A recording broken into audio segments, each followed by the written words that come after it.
Good morning students. നമ്മുടെ business സ്റ്റഡീസിൽ തന്നെ ഏറ്റവും ഇമ്പോർട്ടൻറ്റ് ചാപ്റ്ററുകളിലൊന്നായ ബിസിനസ് സർവീസ് എന്ന ചാപ്റ്ററാണ് ഇന്നിവിടെ ഡിസ്കസ് ചെയ്യാൻ പോകുന്നത്. ഓക്കെ, നിങ്ങൾക്കറിയാം വളരെ ലെങ്ത്ത് കൂടിയൊരു ചാപ്റ്ററാണ്, അതുപോലെ തന്നെ വളരെ അധികം മാർക്കുകൾ കയറി വരുന്നൊരു ചാപ്റ്റർ കൂടിയാണ് ബിസിനസ് സർവീസിലെ. എബൌട്ട് ഒരു 14 മാർക്കോളം ഈ ഒരു ചാപ്റ്ററിൽ നിന്ന് നമുക്ക് കയറി വരാറുണ്ട്. ഓക്കെ, അപ്പോൾ അതിൻ്റെ ഇമ്പോർട്ടൻസ് മനസ്സിലാക്കിക്കൊണ്ട് തന്നെ ഈ ഒരു ചാപ്റ്റർ നിങ്ങൾ ഫോക്കസ് ചെയ്യേണ്ടതുണ്ടല്ലേ. അപ്പോൾ നമ്മൾ എങ്ങനെ ഈ ഒരു എക്സാമിന് വേണ്ടിയിട്ട് ഈ ഒരു ബിസിനസ് സർവീസ് എന്ന ചാപ്റ്ററിനെ നമ്മൾ അപ്രോച്ച് ചെയ്യാന്നുള്ള രീതിയാണ് ഞാനെന്ത് പറയുന്നത് ഷെയർ ചെയ്യുന്നത്. ഓക്കെ, നിങ്ങൾക്കറിയാം ബിസിനസ് സർവീസ് എന്നൊരു ചാപ്റ്ററിലെ എന്താണ് ബിസിനസ് സർവീസ് എന്ന് നിങ്ങൾക്കറിയാം അല്ലേ. ഒരു ബിസിനസ്സിനെ സഹായിക്കുന്ന മറ്റ് ബിസിനസ്സുകളെയാണ് എന്ത് പറയുന്നത്, ബിസിനസ് സർവീസുകൾ എന്ന് പറയുന്നത് അല്ലേ.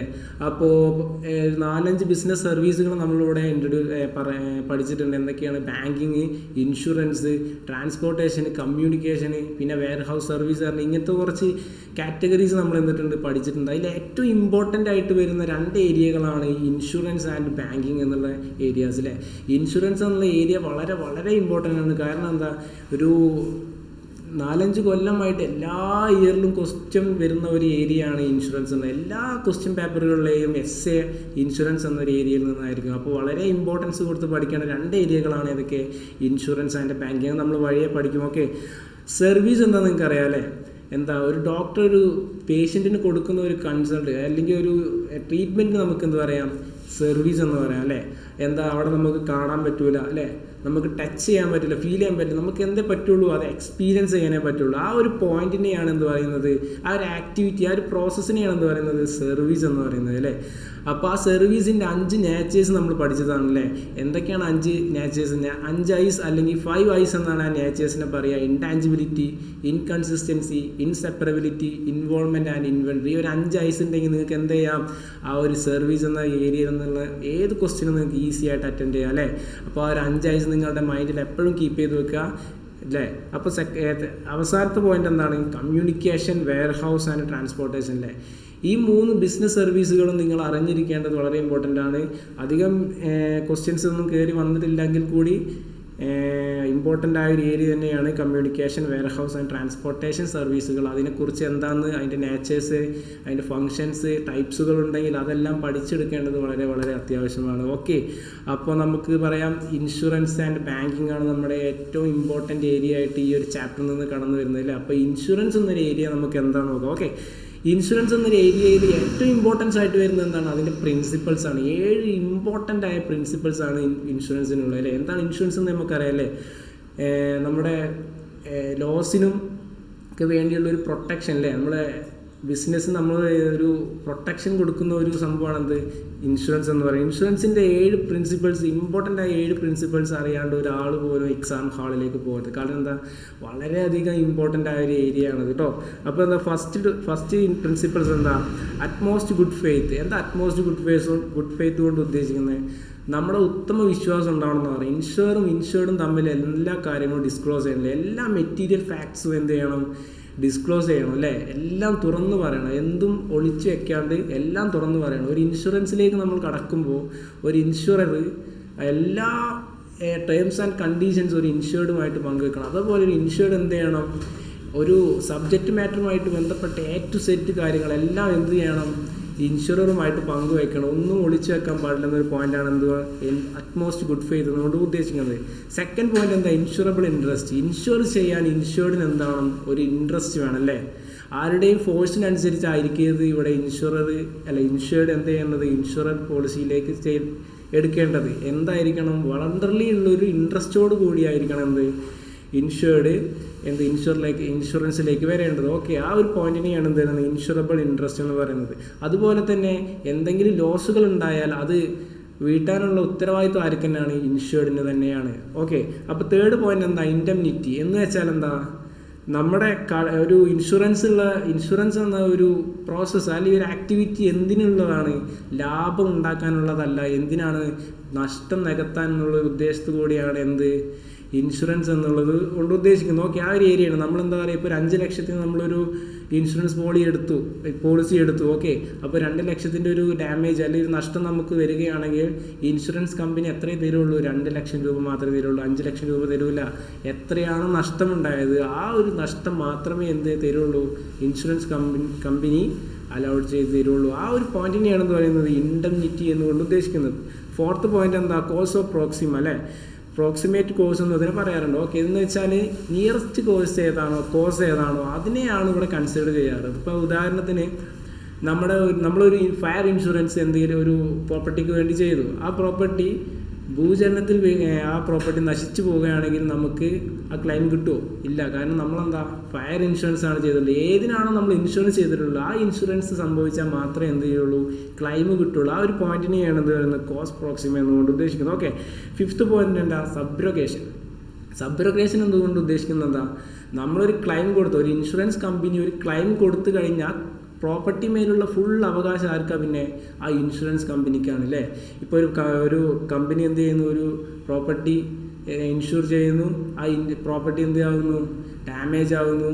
ഇൻഷുറൻസ് കമ്പനി വന്ന് ആ ഡാമേജ് എന്ത് ചെയ്യുന്നു, നഷ്ടം കൊടുക്കുന്നു. ആ ഡാമേജിൻ്റെ വില കണക്കാക്കി പൈസ കൊടുത്തു കഴിഞ്ഞാൽ പ്രോപ്പർട്ടി എന്താണ്, ഡാമേജ് ആയ പ്രോപ്പർട്ടി പിന്നെ ആരുടെ പേരിലാണ്, ഇൻഷുറൻസ് കമ്പനിയുടെ പേരാണ്. അതിൻ്റെ ഓണർഷിപ്പ് ആർക്ക് കൈമാറും, ഇൻഷുറൻസ് കമ്പനിക്ക് കൈമാറും. ആ ഒരു പോയിന്റിനെയാണ് എന്ന് പറയുന്നത് സബ്രോഗേഷൻ. നെക്സ്റ്റ് പോയിന്റ് എന്താ, കോൺട്രിബ്യൂഷൻ അല്ലേ, ക്ലെയിം കൊടുക്കുന്നതിനെ പറയുന്നത് അല്ലേ ഈ കോൺട്രിബ്യൂഷൻ. അപ്പോൾ നമ്മളൊരു കമ്പനി ഒരു ഇൻഷുർ ചെയ്തിട്ടുണ്ട്, ഒരു പ്രോപ്പർട്ടി മേലെ 3 ഇൻഷുറൻസ് കമ്പനിക്ക് നമ്മൾ ഇൻഷുറൻസ് പോളിസി എടുത്തിട്ടുണ്ട് അല്ലേ, 3 കമ്പനിക്ക് ഒരു ഇൻഷുറൻസ് എടുത്തിട്ടുണ്ട്. അപ്പോൾ നമുക്കൊരു ഡാമേജ് വന്നു കഴിഞ്ഞാൽ എന്ത് ചെയ്യും, ഈ 3 ഇൻഷുറൻസ് കമ്പനികളും കൂടി കോൺട്രിബ്യൂട്ട് ചെയ്തിട്ടാണ് ഈ എമൗണ്ട് തരിക അല്ലേ. ഇപ്പോൾ 5 ലക്ഷത്തിൻ്റെ ഒരു 2 ലക്ഷം രൂപ നമുക്ക് എന്ത് ചെയ്യാം, നഷ്ടം വന്നു എന്നുണ്ടെങ്കിൽ ഈ 3 കമ്പനീസും നമുക്ക് 2 ലക്ഷം രൂപ വെച്ചല്ല തരുന്നത്. എല്ലാവരും കൂടി എന്ത് ചെയ്യും, കോൺട്രിബ്യൂട്ട് ചെയ്ത് മൊത്തം 2 ലക്ഷം രൂപയെ നമുക്ക് കിട്ടുള്ളൂ. ഈ ഒരു പോയിന്റിനെയാണ് എന്ന് പറയുന്നത് കോൺട്രിബ്യൂഷൻ എന്നുകൊണ്ട് ഉദ്ദേശിക്കുന്നത്. ഓക്കെ, 7th പോയിന്റ് എന്താണ്, മിറ്റിഗേഷൻ ഓഫ് ലോസ്. എന്ന് വെച്ചാൽ എന്താ, നമ്മളൊരു പ്രോപ്പർട്ടി ഡാമേജ് ആവുന്ന സമയത്ത് നമ്മൾ അതിൻ്റെ ഇനീഷ്യൽ പ്രോസസ്സ് എടുക്കണം. ഒരു ഇൻഷുർഡ് എന്ത് ചെയ്യണം, അതിൻ്റെ ഇനീഷ്യൽ പ്രോസസ്സ് എടുക്കണം. ഇപ്പോൾ നമ്മളൊരു വീട് തീ കത്തിക്കൊണ്ടിരിക്കുകയാണെന്ന് കരുതുക, അപ്പോൾ നമ്മൾ എന്ത് ചെയ്യണം, അതിൻ്റെ തീ അണക്കാനുള്ള ആക്ടിവിറ്റീസ് നമ്മൾ എന്ത് ചെയ്യണം, ചെയ്തിരിക്കണം. ഫയർഫോഴ്സിനെ വിളിക്കണം, പോലീസിനെ വിളിക്കണം, പിന്നെ തീ അണക്കാനുള്ള എല്ലാ ഫെസിലിറ്റിയും നമ്മൾ എന്ത് ചെയ്യണം. അതിൻ്റെ ലോസ് മിറ്റിഗേറ്റ് ചെയ്യാനുള്ള പ്രോസസ്സുകൾ ആര് ചെയ്യണം, ഇൻഷുർ ചെയ്യണം എന്നൊരു പോയിൻ്റാണ് മിറ്റിഗേഷൻ ഓഫ് ലോസ് എന്നുകൊണ്ട് ഉദ്ദേശിക്കുന്നത്. അപ്പോൾ ഈ ഒരു പോയിൻറ്റ്സ് വളരെ ഇമ്പോർട്ടൻ്റ് ആയിട്ട് നിങ്ങളുടെ മനസ്സിലിരിക്കണം. അതുകൊണ്ടാണ് ഞാൻ ഇത്രയും പറഞ്ഞത്. ഓക്കെ, അപ്പോൾ നെക്സ്റ്റ് ഇമ്പോർട്ടൻ്റ് ആയിട്ട് വരുന്ന അതിൻ്റെ എലമെൻറ്റ്സ് ആണ്. എന്താണ് ഇൻഷുറർ, എന്താണ് ഇൻഷുർഡ്, എന്താണ് പ്രീമിയം, എന്താണ് പോളിസി. ഇതൊക്കെ ചില ക്വസ്റ്റ്യൻ പേപ്പറിൽ 2 മാർക്കിന് 4 മാർക്കിനൊക്കെ കയറി വരാറുണ്ട്. അപ്പോൾ അതിൻ്റെ കോൺസെപ്റ്റ് എന്താണെന്ന് കറക്റ്റായിട്ട് നിങ്ങളുടെ മൈൻഡിലുണ്ടായിരിക്കണം. ഓക്കെ, അതുപോലെ തന്നെ ടൈപ്സ് ഓഫ് ഇൻഷുറൻസ് ഏതൊക്കെയാണ്, ലൈഫ് ഇൻഷുറൻസ് ഉണ്ട്, അതർ ഇൻഷുറൻസ് ഉണ്ട് അല്ലേ.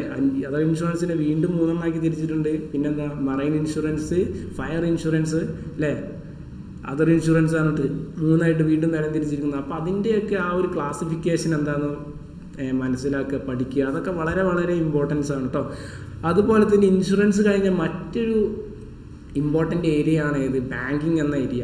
ബാങ്കിങ് എന്ന ഏരിയയിൽ നിന്ന് വളരെയധികം ക്വസ്റ്റ്യൻസ് കയറി വരാറുണ്ട് അല്ലേ. ബാങ്കിങ് ടൈപ്സ് ഏതൊക്കെ ടൈപ്സാണ് ഉള്ളത്, commercial bank, specialised bank, cooperative bank and central bank. അതിൽ തന്നെ കൊമേഴ്ഷ്യൽ ബാങ്കിൽ വളരെയധികം ക്വസ്റ്റ്യൻസ് കയറി വരുന്നൊരു ഏരിയയാണ് കൊമേഴ്ഷ്യൽ ബാങ്ക്. അതിൻ്റെ ഫങ്ഷൻസ് എന്താണെന്നല്ലേ, എന്താണ് കൊമേഴ്ഷ്യൽ ബാങ്ക്, അതിൻ്റെ ഫങ്ഷൻസ് എന്താണെന്ന് 4 മാർക്കിനൊക്കെ ചോദ്യങ്ങൾ വരാറുണ്ട് അല്ലേ. അപ്പോൾ എന്താണ് കൊമേഴ്ഷ്യൽ ബാങ്ക് നിങ്ങൾക്ക് അറിയാം അല്ലേ. മണി ആൻഡ് ക്രെഡിറ്റ് കൈകാര്യം ചെയ്യുന്ന ബാങ്കുകളെയാണ് എന്താ പറയുന്നത്, കൊമേഴ്ഷ്യൽ ബാങ്ക് അറിയുന്നത്. They are governed by the Indian banking regulation act 1949. 1949 ഏത് കൊമേഴ്ഷ്യൽ ബാങ്കുകൾ രൂപീകരിക്കപ്പെട്ടത്. അതിൻ്റെ ഓണർഷിപ്പിൻ്റെ ബേസിൽ 8 തരംതിരിച്ചിട്ടുണ്ട്, 2 തരംതിരിച്ചിട്ടുണ്ട്. Private sectors and public sectors അല്ലേ. പ്രൈവറ്റ് സെക്ടേഴ്സ് എന്തായിരിക്കും, ഗവൺമെൻറ് അണ്ടറിലായിരിക്കും. പ്രൈവറ്റ് സെക്ടർ എന്തായിരിക്കും, പ്രൈവറ്റ് പാർട്ടീസിൻ്റെ അണ്ടറിലായിരിക്കും. പബ്ലിക് സെക്ടർ ആണെങ്കിലോ ഗവൺമെൻറ്റിൻ്റെ അണ്ടറിലായിരിക്കും അല്ലേ. അപ്പോൾ ആ ഒരു ഏരിയ നിങ്ങൾ വളരെയധികം ഫോക്കസ് ചെയ്ത് പഠിക്കണം. അതുപോലെ തന്നെ അതിൻ്റെ ഫങ്ഷൻസ് അല്ലേ, അതിൻ്റെ ഫങ്ഷൻസ് വളരെ ഇമ്പോർട്ടൻ്റ് ആണ്. എന്തൊക്കെ 2 ഫങ്ഷൻസ് അതിനുള്ളത് അല്ലേ, primary functions and secondary functions. Primary functions എന്താ, അക്സെപ്റ്റ് ഡെപ്പോസിറ്റ്, ലെൻഡിങ് മണി അല്ലേ. ആ ഒരു രീതിയാണ് കൊമേഴ്ഷ്യൽ ബാങ്ക് ഫോളോ ചെയ്യുന്നത് അല്ലേ. ആവശ്യക്കാർക്ക് പണം അനുവദിച്ചു കൊടുക്കുക, ജനങ്ങളുടെ പണം എന്ത് ചെയ്യുക, സ്വീകരിക്കുക. ഈ ഒരു രീതിയാണ് എന്ത് കൊമേഴ്ഷ്യൽ ബാങ്ക് സ്വീകരിക്കുന്നത്. അപ്പോൾ അത് വളരെ ഇമ്പോർട്ടൻ്റ് ആയ ഒരു ഏരിയയാണ്. അതുപോലെ സെക്കൻഡറി ഫങ്ഷൻസ് എന്തൊക്കെയാണ്, ഏജൻസി സർവീസസ് അല്ലേ. ഒരു ഏജൻസി ആയിട്ട് ബിസിനസ്സുകളുടെ ഇടയിൽ നമ്മുടെ ആക്ട് ചെയ്യുന്നതിനെയാണ് ഏജൻസി സർവീസസ്. ഇൻവെസ്റ്റ്മെൻറ്റിലെ പല ഇൻവെസ്റ്റ്മെൻറ്റുകളും വാങ്ങുക അല്ലേ.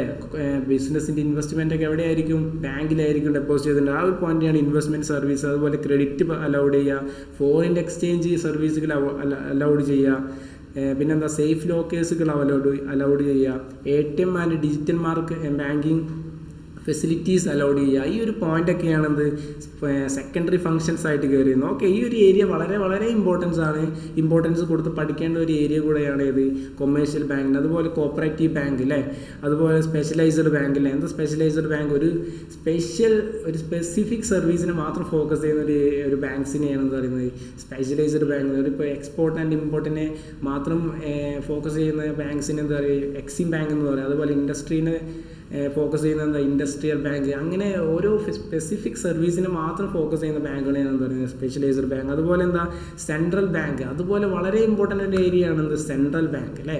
സെൻട്രൽ ബാങ്ക്, ഇന്ത്യയുടെ സെൻട്രൽ ബാങ്ക് ഏത്? RBI, reserve bank of India. 1935 reserve bank of India നിലവിൽ വരുന്നത് അല്ലേ. നമ്മുടെ അപെക്സ് ബാങ്ക് എന്ന് പറയും, ബാങ്കേഴ്സ് ബാങ്ക്, എല്ലാ രീതിയിലും അറിയപ്പെടുന്ന ഒരു ബാങ്കാണിത് റിസർവ് ബാങ്ക് ഓഫ് ഇന്ത്യ.